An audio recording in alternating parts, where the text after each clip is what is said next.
このシリーズではスタートアップ企業に投資をするエンジェル投資ファームアンゴベンチャーズ CEO 吉原スマラマリコ氏、投資家、そして投資先のスタートアップ企業のご紹介をします。投資家はアンゴベンチャーズを通してインドネシアに変革をもたらす新進気鋭のスタートアップ企業に100万円から投資を行うことができます。今回はアンゴベンチャーズの投資家志村ベルダ氏のインタビューと、アンゴベンチャーズが投資をするアプリで農村部の職人と購買企業をつなぎ、農村部の職人に対する金融アクセス提供などのサービスを行うル・アニャムのご紹介です。今回は本編に入る前にインドネシアの格差について触れていきたいと思います。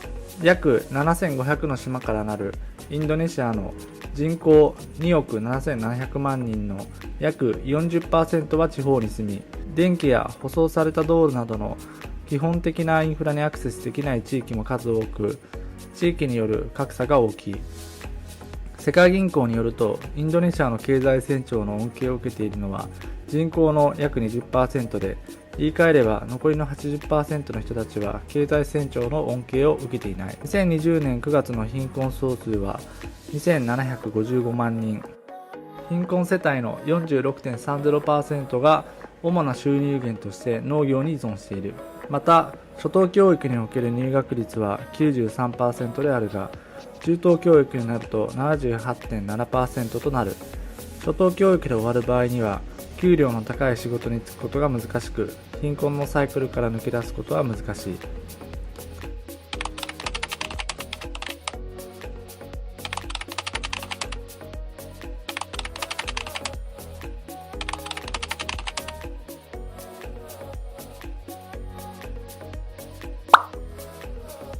Halo, saya Belda. Saya orang Indonesia, berasal dari Surabaya.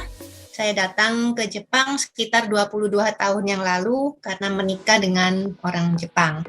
Setelah menikah, saya punya 2 anak perempuan, sekarang sudah dewasa ya, umur 20 dan 21 tahun. Pada waktu mereka kecil, saya pernah bekerja part-time dan juga bekerja full-time di trading company yang mengimport barang-barang seperti kran, shower, wastafel dari berbagai negara di Eropa. Di perusahaan itu saya banyak menimba pengalaman tentang bagaimana bisnis manner Jepang ya, terutama misalnya cara menerima telepon, cara menyajikan teh kepada tamu, dan juga dipercaya oleh bos saya menangani administrasi dan pembukaan di perusahaan. Lalu di perusahaan itu saya terutama belajar bagaimana menjembatani bisnis antara Jepang dan Eropa ya. Misalnya bagaimana negosiasi, lalu bagaimana menyatakan kalau ada klaim barang rusak dan lain sebagainya. Dan itulah yang membuat saya menjadi bekal saya melakukan atau merintis bisnis antara Jepang dan Indonesia. Setelah saya bekerja di perusahaan trading tersebut, saya berhenti dan memulai bisnis antara Indonesia dan Jepang, terutama mensupport perusahaan Jepang yang mau expand bisnis ke Indonesia. Terutama saya biasanya membuat sisat tour ya, bisnis tour ke Indonesia untuk beberapa perusahaan Jepang, karena kalau mau invest ke Indonesia atau ke luar negeri, mereka kan harus tahu dulu Indonesia itu seperti apa, supaya mereka lihat sendiri bagaimana market di Indonesia.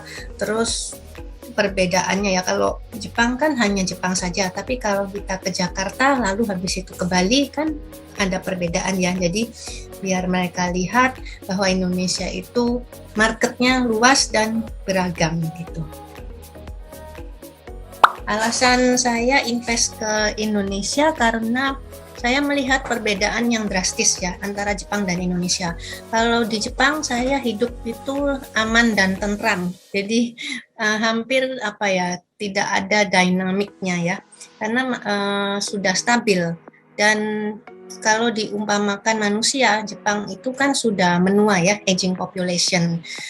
Nah, pada waktu saya ke Indonesia, saya melihat Indonesia itu sangat energik atau aktif karena penduduknya banyak dan kebanyakan usia produktif ya, anak-anak muda. Di situ saya melihat sesuatu yang benar-benar growing atau bertumbuh dan berkembang pesat ya. Ibaratnya Indonesia tuh masih remaja, tapi kalau Jepang kan sudah dewasa ya, dewasa menuju tua.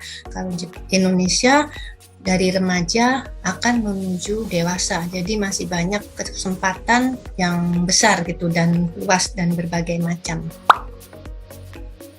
Kenapa saya pilih Anggo Venture atau manfaat apa yang saya dapatkan di Anggo Venture itu ada 5, yaitu BELDA. Yang B adalah bridging. Bridging itu menjembatani Indonesia dan Jepang. Itu inline dengan apa yang saya lakukan dengan bisnis pribadi saya. Di sini saya sebagai CMO atau perwakilan Jepang dari Anggo Venture. Jadi saya sebagai marketingnya. Jadi menjembatani calon investor Jepang untuk join ke Anggo Venture Indonesia. Lalu yang kedua adalah E ya. E itu entrepreneur learning. Sebetulnya dengan kita join sebagai shareholder di Anggo Venture, setiap bulan kita ada BOD meeting selama 2 jam. 1 jam pertama adalah kita mendengarkan tentang financial report atau rencana kegiatan dan planning dan sebagainya ya. Lalu 1 jam berikutnya adalah sesi entrepreneurship. Itu biasanya kita panggil satu perwakilan atau CEO dari startup atau UKM yang kita invest untuk memberi presentasi introduction tentang bisnis mereka, atau tentang kegiatan mereka, rencana mereka, tantangan atau masalah mereka yang mungkin kita bisa bantu. Jadi itu di situ kita mendengarkan ya siapa mereka, apa yang mereka hadapi. Itu yang kedua. Lalu yang ketiga, kenapa Anggo Venture adalah L. L itu leadership. Dengan join di Anggo Venture saya bisa mengasah skill leadership karena Bos Mariko telah mendelegasikan saya untuk mengarrange BOD meeting setiap bulan, lalu juga memaintain hubungan dengan shareholder Jepang. Dan pada BOD meeting pun saya menjadi moderatornya, jadi di situ bisa belajar leadership.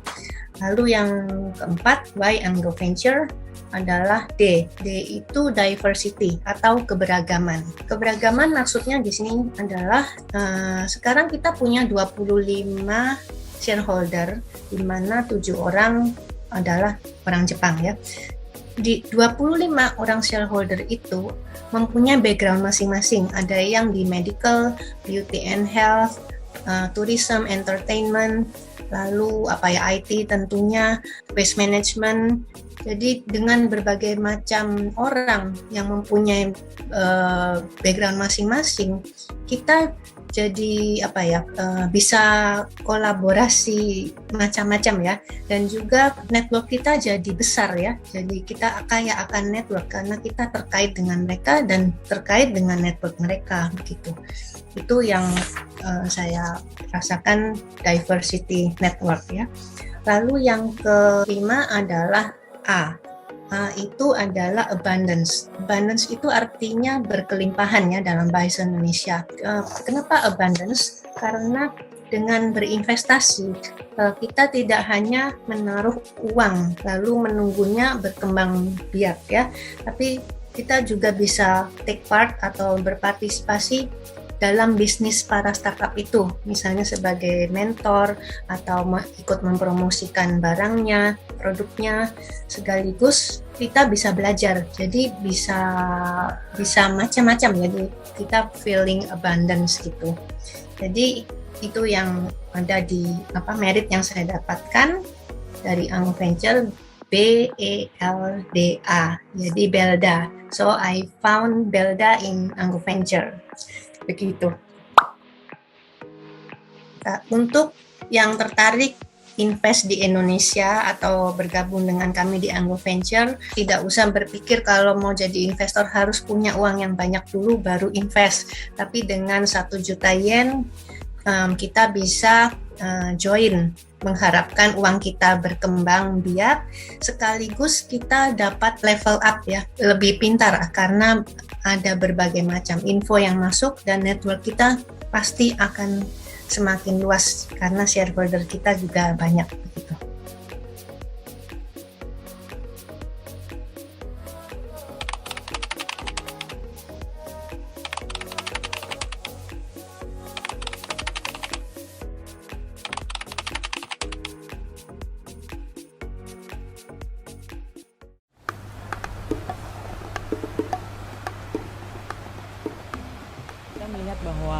kondisi kesehatan ibu dan anak, terutama di NTT, itu memang cukup memprihatinkan. Ibu-ibu ini mereka memiliki kendala di akses terhadap uang tunai supaya mereka bisa mengakses program-program kesehatan pemerintah yang udah bagus. Nah, duanya berusaha melihat apa sih kira-kira kegiatan ekonomi yang ibu-ibu ini sebenarnya sudah miliki. Nah, ternyata kita menemukan ada Menganyam.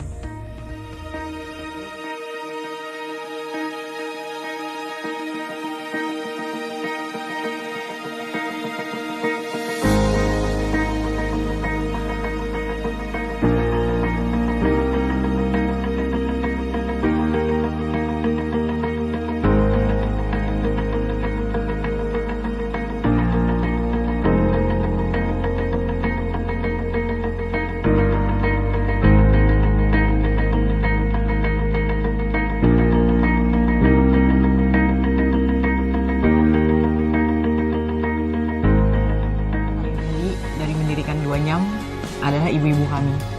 Dan kita mau memberikan kesempatan untuk ibu-ibu supaya bisa memiliki akses terhadap uang tunai sehingga mereka mendapatkan akses ke kesehatan maupun peningkatan gizinya itu jadi jauh lebih baik. Di setiap kali kami mengalami kesulitan, kendala, kami selalu mengingat senyum dari ibu-ibu kami dan kebahagiaan mereka adalah segalanya untuk kami.